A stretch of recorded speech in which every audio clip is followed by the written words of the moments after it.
Jadi ada dua pendapat ya. Ada yang mengatakan tetap bersama Nabi Musa dan Al-Khadir, Yusha' bin Nun tetap bersama Nabi Musa dan Al-Khadir. Ada yang menyebutkan Yusha' bin Nun berpisah dengan Nabi Musa alaihi salam. Wallahu a'lam.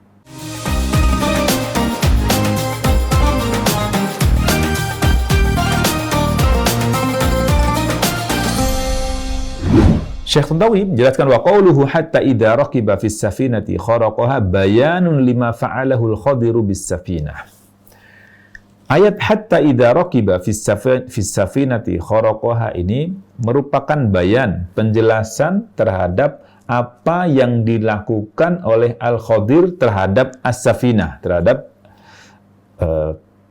perahu tersebut. Ai fantalaqa yabhathani an safinatin. Maknanya mereka itu beranjak, berjalan, bertolak mencari suatu safinah, suatu kapal. Falamma wajadaha wastaqarra fiha, dan ketika mereka berdua menjumpai sebuah kapal atau kapal tersebut, falamma wajadaha wastaqarra fiha, dan mereka telah naik dengan sempurna, istiqrar, tenang dalam kapal itu, maka minal khadri illa an kharaqaha. Nggak perlu waktu lama lagi, langsung tuh Al-Khadir tiba-tiba merusaknya. Qila, ada yang berpendapat, ada yang mengatakan qila, ada yang mengatakan bi an qala'a lauhan min alwahiha. Ada yang mengatakan Al-Khadir itu melepas salah satu papan dari susun papan dari dinding kapal tersebut. Wahuna maka min Musa illa an qala lahu ala sabilil istinkar wa ta'ajjub mimma fa'ala. Di sini pun Nabi Musa alaihissalam tanpa berpikir panjang, maka Nabi Musa nggak pakai mikir panjang lagi, illa an qala lahu, hingga dia pun mengatakan kepada Al-Khadir. Musa mengatakan kepada Al-Khadir, ala sabilil istinkar. Yang pertama, Nabi Musa mengatakan itu karena dalam rangka mengingkari apa yang dilakukan oleh Al-Khadir. Jadi mengingkari, istinkar, mengingkari atau tidak, mengingkari, menolak apa yang dilakukan oleh Al-Khadir. Yang kedua, wat ta'ajjub, dan yang kedua adalah dalam rangka menunjukkan rasa heran, ta'ajjub, heranlah itu.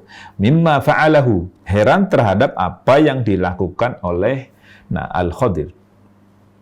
Sebentar, ta'ajjub itu sebenarnya kalau ta'ajjub itu ta'ajjub. Kalau heran dalam bahasa Arab hayron itu bingung sebenarnya. Dalam bahasa Arab hayron. Ada di surah Surah Al-An'am, hayron itu artinya bingung. Ya, surah Al-Maidah ya, hayron itu bingung. Jadi tapi bahasa kita ta'ajjub itu keheranan ya. Mimma fa'alahu akharaqataha, perkataan Nabi Musa tadi sebutkan akharaqataha litughriqa ahlaha, ay afa'alta ma fa'alta litakuna aqibatur rakibina fiha al-gharqa wal mauta bihadhihi suratil mu'limah. Maknanya, ini kamu melakukan apa yang kamu lakukan ini tujuannya kan nanti pada akibat akhirnya itu para perokibin, para penumpang kapal itu akan jadi tenggelam terus mati dong, gitu. Bihadhil suratil mu'limah, dengan keadaan yang menyakitkan ini, dengan pemandangan yang menyakitkan ini. Bihadhil suratil mu'limah. Jadi kalau dirusak terus kemudian orang tenggelam, coba ini sangat menyakitkan sekali kan, gitu. Ini penjelasan tambahan terhadap apa yang disampaikan oleh Nabi Musa alaihissalam. Ini disampaikan oleh Syekh Tantawi dalam Tafsir Al-Wasit, halaman 555 di jilid ke-8-nya. Baik. Kemudian Syekh Tantawi mengatakan laqad ji'ta syai'an imro, tentang kata imro. Laqad ji'ta syai'an imro, sungguh engkau benar-benar datang membawa atau melakukan suatu perkara yang dahiyah. Perkara wal imr ad-dahiyah. Al-imr itu dahiyah, jadi suatu perkara yang tak elok sama sekali, atau perkara yang sangat tercela. Wa asluhu kullu syai'in syadidin kabir wa asluhu kullu syai'in syadidin kabirin. Asalnya imr itu adalah semua perkara yang dahsyat dan besar, segala perkara yang dahsyat dan besar. Wa yuqalu hadza amrun imrin. Jadi dalam orang Arab bilang ini perkara yang imr, perkara yang mungkar, gharib, perkara yang asing. Ya, ad-dahiyah, gharib dan mungkar.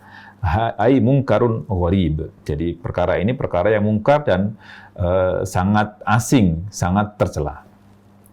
Ai qala Musa lil Khadir ba'da kharqihi lis-safinah.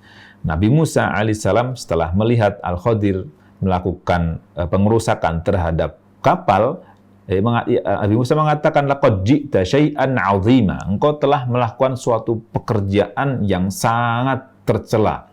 Sangat benar-benar besar, sangat tercela. Wartakabta amran balighan fi syana'ah.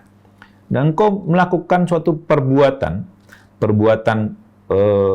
yang tidak baik, yang benar-benar sangat tercela. Haitsu aradat haitsu aradta rukab as-safinati li khatir. Jadi ya, karena nanti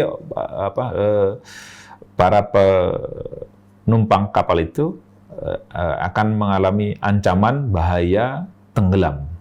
Ya. Ini penjelasan yang disampaikan oleh Syekh Tontowi. Baik. Pelajaran yang bisa kita ambil dari ayat ini diantaranya adalah sebagaimana disebutkan dalam kitab Hidayat Al-Quran Al-Karim, para penulis mengatakan in ra'aita min ahlil ilmi, ini bukan ahla ya, maaf, idza ra'aita min ahlil ilmi wal qudwati ma yaribuka, jadi min ahlil ilmi ya, kalau engkau lihat dari orang yang berilmu dan orang yang kiranya menjadi teladan, qudwah, ma yaribuka, yang membuatmu agak ragu atau membuatmu bimbang, fala tusari' ilal inkar, jangan buru-buru untuk mengingkari. Bal tarayyas wastafsil, akan tapi coba berpikirlah lebih jernih sejenak, diam sejenak dulu, wastafsil, mintalah penjelasan detailnya supaya jelas terang apa perkaranya. Fa innaka la tadri la'allaka anta man akhta'a at-tafsira aw at-taqdir. Fa innaka la tadri, karena engkau enggak tahu, boleh jadi la'allaka, engkaulah yang salah dalam menafsirkan dan salah dalam menilai. Ya, kita menafsirkan, menakwil dan sebagainya ternyata berbeda dengan yang dimaksud oleh ahli ilmu tersebut. Maka jangan buru-buru untuk menghukumi sebelum kita punya pengetahuan yang memadai terhadap apa yang dilakukan oleh orang lain atau orang yang berilmu, apalagi orang berilmu ya, gitu. Demikian. Wallahu a'lam. Kemudian pelajaran yang lain lagi, bahwa ahkamul anbiya'i mabniyatun 'ala dhahir, bahwa hukum-hukum yang ditetapkan oleh para nabi itu mabniyah, berlandaskan pada suatu yang bersifat zahir, yang tampak. Pakai yang tampak. Alladzi yahfazu 'alan nasi dima'ahum wa amwalahum, yang dengannya maka akan terjagalah kehormatan atau kehormatan atau darah jiwa manusia dan kekayaan mereka. Jadi hukum syariah itu kan menjaga diantaranya menjaga jiwa, menjaga harta kekayaan, menjaga kehormatan. Itu kan tujuan syariah itu. Maka hukum yang ditetapkan oleh para nabi itu mabniyatun 'ala dhahiril ladzi yahfazu 'alan nasi dima'ahum wa amwalahum. Jadi yang zahir itu yang kemudian bisa menjaga darah dan harta kekayaan manusia. Wa hakadza kana amru Musa alaihissalam fi hadhil qissah. Dan pada kisah ini pun demikian perkara yang dilakukan oleh Nabi Musa alaihissalam. Ketika melihat suatu perkara itu mungkar secara zahir, maka beliau langsung menghukumi itu suatu perkara yang mungkar, karena hukum syariah itu pada dasarnya ngelihat bagaimana yang zahir, yang tampak. Adapun yang tersembunyi, yaitu udah urusan orang yang dihukumi dengan Allah Subhanahu wa Ta'ala. Demikian di kitab Hidayat Al-Quran Karim dijelaskan. Baik. Pelajaran yang lain di sini dijelaskan menghukumi suatu berdasarkan yang tampak. Jadi jangan ngorek yang tidak tampak. Kemudian banyak rahasia di balik peristiwa, jangan terburu-buru untuk menyimpulkannya. Jadi kadang apalagi di zaman sekarang, akhir zaman, informasi cepat ini, kita kadang langsung menyimpulkan suatu berita atau informasi yang belum pasti, lalu kita ambil kesimpulan dan menghukumi atau menetapkan suatu perkara, ya padahal kita belum menguasai ilmu yang harusnya kita ketahui. Jadi sebelum tahu secara detail perkara, jangan sampai kemudian kita mengambil suatu kebijakan, keputusan atau menyimpulkan suatu perkara. Kadang kita pada akhirnya menyesal karena ternyata yang tadinya kita bela, yang tadinya kita dukung, ternyata bukan berada pada jalan atau suatu perkara yang benar. Baik, jadi ayat ini fantalaqa hatta idza raqiba fis safinati kharaqaha. Ini adalah ujian pertama yang diterima oleh Nabi Musa alaihissalam yang dilakukan oleh Al-Khadir atas perintah Allah Subhanahu wa Ta'ala. Jadi ini kisah terjadi pada seorang yang merupakan orang pilihan Allah Subhanahu wa Ta'ala. Adapun untuk kita yang tidak dapat wahyu, yang tidak dapat pesan dari Allah Subhanahu wa Ta'ala langsung, maka kita tidak bisa melakukan dengan dalih kita seperti Al-Khadir yang disebutkan dalam surah ini. Begitu juga berikutnya Nabi Musa alaihissalam berkomentar, akharaqataha litughriqa ahlaha laqad ji'ta syai'an imra. Kita menghukumi sesuatu yang tampak oleh kita saja, tidak menghukumi yang tidak tampak oleh kita. Wallahu a'lam. Kemudian bagaimana komentar Al-Khadir terhadap apa yang dilakukan oleh Nabi Musa alaihissalam? Allah Subhanahu wa Ta'ala berfirman, qala, Al-Khadir mengatakan alam. Alam itu dari dua kata, a dan lam. A itu apakah, lam belum. Ya, atau dalam bahasa kita diterjemahkan di sini bukankah, alam, tidakkah, belumkah, akul, aku katakan, akulu dari kata akulu, ya akulu karena ada lam maka menjadi disukunkan huruf terakhirnya. Terus akhirnya jadi panjang kan, akul. Nah, supaya boleh lebih mudah dalam bahasa Arab dihilangkanlah huruf illah, huruf tengahnya ini, maka jadi akul, alam akul. Alam akul berasal dari kata akulu, aku berkata. Jadi alam akul ini menjadi disukunkan huruf terakhirnya, terus ada wawunya akan bikin susah, maka dihilangkan saja menjadi akul. Jadi alam akul. Dalam bahasa Arab gitu ya, alam akul berasal dari kata akulu, karena ada lamnya, di depan ada lam, maka menjadi akul. Bukankah aku telah mengatakan? Jadi lam ini mengubah kata yang tadinya akan datang atau sedang menjadi lampau, alam. Alam nasroh misalnya. Bukankah kami telah lapangkan misalnya.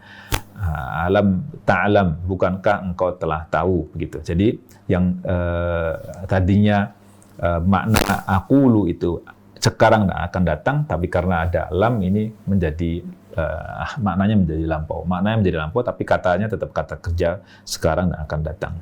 Innaka. Jadi Al-Khadir mengingatkan apa yang telah menjadi syarat yang disampaikan kepada Nabi Musa alaihissalam. Akul, alam akul. Innaka, sesungguhnya engkau, wahai Musa alaihissalam, lan tidak akan tastati'a, mampu, ma'iyya, bersamaku, sabro, bersabar. Lan tastati'a sabro ma'i, gitu ya. Engkau tidak akan sanggup bersabar bersamaku. Engkau tidak akan mampu bersabar bersamaku. Ma'iyya ini dalam riwayat yang kita baca pakai fathah huruf ya-nya, ma'iyya. Tapi riwayat atau qiraat yang lain ada yang baca ma'i sabro, lan tastati'a ma'i sabro. Ya, ini Al-Khadir mengingatkan apa yang telah menjadi syarat untuk menyertai, membersamai atau belajar kepada Al-Khadir. Ini baru peringatan pertama. Qala alam aqul innaka lan tastati'a ma'iya sabra. Baik. Di At-Tafsir Al-Wasit, Syekh Tantawi mengatakan, ajabahul Khadiru biqaulihi, Al-Khadir pun menjawab dengan perkataannya, alam aqul innaka lan tastati'a ma'iya sabra, bukankah aku telah mengatakan sesungguhnya engkau tidak akan mampu bersabar bersamaku. Maknanya yaitu alam aqul laka, bukankah aku telah mengatakan kepadamu sabiqon, sebelum-sebelumnya, innaka lan tastati'a musahabati, engkau enggak akan mampu, innaka lan tastati'a, mungkin kurang ya, lan tastati'a musahabati, engkau tidak akan mampu untuk membersamaiku, wala qudrata laka ala sukuti ala tasarrufati, engkau juga tidak akan punya kekuatan apapun, kemampuan untuk diam, engkau nggak akan mampu diam terhadap tasarrufatku, terhadap perilakuku. Tasarrufat itu perilaku atau kebijakan. Allati la ta'riful hikmata wa min wara'iha, yang engkau enggak tahu hikmahnya, apa hikmah di baliknya, yang engkau tidak tahu apa hikmah di baliknya. Gitu. Jadi ini makna alam aqul innaka lan tastati'a ma'iya sabra. Bukankah aku telah katakan kepadamu bahwa engkau tidak akan mampu untuk membersamaiku dan tidak akan punya kemampuan untuk diam ketika melihat tingkah lakuku atau berbagai perilakuku yang engkau belum tahu hikmah di baliknya. Ya.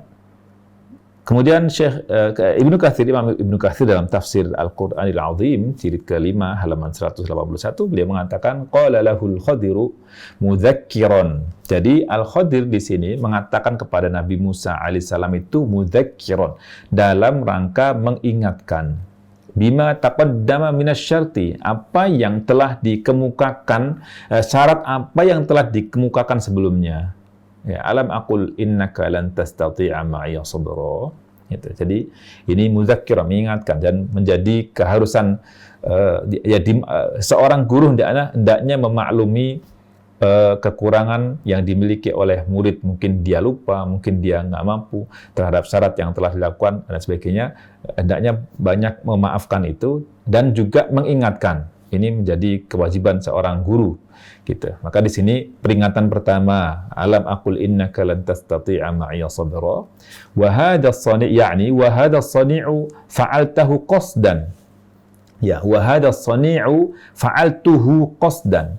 Dan ini pekerjaan ini aku lakukan secara sengaja. Wa huwa minal umuri allati ishtarattu ma'aka, dan ini adalah bagian dari apa yang telah aku syaratkan ketika engkau akan bersamaku, yang telah aku syaratkan kepadamu. Alla tunkira alayya fiha. Apa syaratnya? Jangan engkau mengingkari apa yang aku lakukan. Li'annaka lam tuhit biha khubra. Karena engkau belum punya pengetahuan yang memadai untuk menguasai hal itu. Jadi di annaka lam tuhit biha khubra, engkau belum punya pengetahuan yang memadai, engkau belum punya ilmu yang detail terhadap hal itu, engkau belum kuasai ilmu yang memadai untuk bisa mengetahui itu. Walaha dakhlun huwa maslah wa huwa, dan pada hal itu ada maslahat, huwa maslahah walam ta'lamhu anta, ada maslahat, ada kemaslahatan yang engkau belum ketahui. Gitu. Jadi maknanya perbuatan yang aku kerjakan ini adalah sengaja, qasdan. Jadi sengaja dilakukan, dan ini merupakan satu termasuk salah satu yang telah aku masukkan dalam syarat bahwa engkau akan mengingkarinya, engkau akan menolaknya dan sebagainya. Li'annaka lam tuhid biha khubra, karena engkau belum punya pengetahuan yang memadai untuk mengetahui apa yang dibaliknya itu, padahal dibaliknya itu ada maslahat yang engkau belum ketahui. Demikian tentang qala alam aqul innaka lan tastati'a ma'iya sabra yang disampaikan oleh Ibnu Katsir. Dalam kitab Hidayat Al-Qur'anil Karim, beberapa penulis mengatakan 'alal muallimi ay yasbira 'ala akhta'il muta'allimin. Ya. Menjadi keharusan, kewajiban bagi seorang muallim, seorang pengajar, seorang guru, ay yasbira, untuk bersabar terhadap kesalahan-kesalahan yang dilakukan oleh para pembelajar, para murid, para muta'allim. Jadi ini menjadi keharusan bagi seorang muallim untuk bersabar terhadap kesalahan-kesalahan yang dilakukan oleh al-muta'allim. Karena awalnya kan kuncinya belajar atau sukses belajar itu dimulai dari sabar. Wa ala itabihi lahum. Juga hendaknya seorang pengajar itu punya komitmen untuk mengingatkan, meluruskan, mengoreksi, itab artinya meluruskan hal-hal yang mengingatkan, mengoreksi, meluruskan apa-apa yang keliru yang dilakukan oleh murid. Fa inna dzalika ad'a li baqa'it talab. Karena itu sangat berguna, sangat diperlukan agar proses menuntut ilmu itu bisa langgeng. Wa tarbiyatil multaqib, itu juga proses tarbiyah atau pembinaan itu akan terus berlanjut bagi seorang yang ingin belajar. Jadi kewajiban guru untuk mengingatkan, untuk membimbing, untuk meluruskan, dan juga agar proses belajar tetap berlanjut.